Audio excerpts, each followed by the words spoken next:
السلام علیکم. غواړم چې یو خوندور پنی چارټ جوړ کړم. د هغه لپاره زه د ریاضي فرموله هم انشاءالله پورته کوم. د هغه په اساس باندې داسې چارټ جوړولی شو.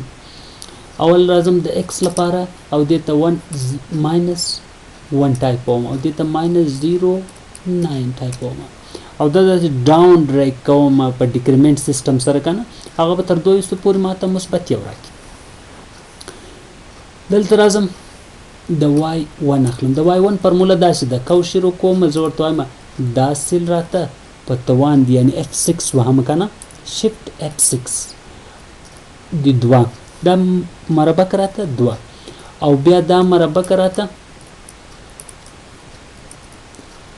راته یو تقسیم په 3 باندې او بیا ماینس کاروم سکوارټ جذر راته وباسه د دې نه د کوم عدد نه د A2 ماینس کراته A1 ماینس یو نه ماینس کا A2 او دا هم په پاور دی څو په پاور دی 2 په پاور دی 2 او دا کلوزو.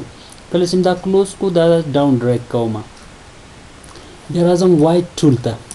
کله چې Y2 ته راځم عین دا فرموله څوړ کوم کاپی کوم او دلته څوړ کوم پیسټاوم خو دلته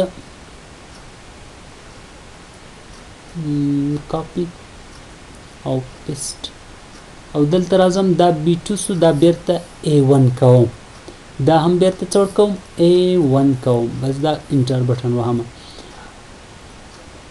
دا به درې سره سیریز سلیکټ کوم او بیا راځم انسرټ ته او بیا راځم هم دلته اوکې دلته چارټ ډیلیټوم یو پرابلم پیدا سو زه دا چې کوم دا دلته ماینس ساین نه غواړي بلکې پلس ساین غواړي. کله چې دا ایرر پیدا سي نو بیا دلته بیرته ډبل کلیک کوم ټول ډریګ کوم او بیا راځم دلته او بیا دلته او بیا هم دلته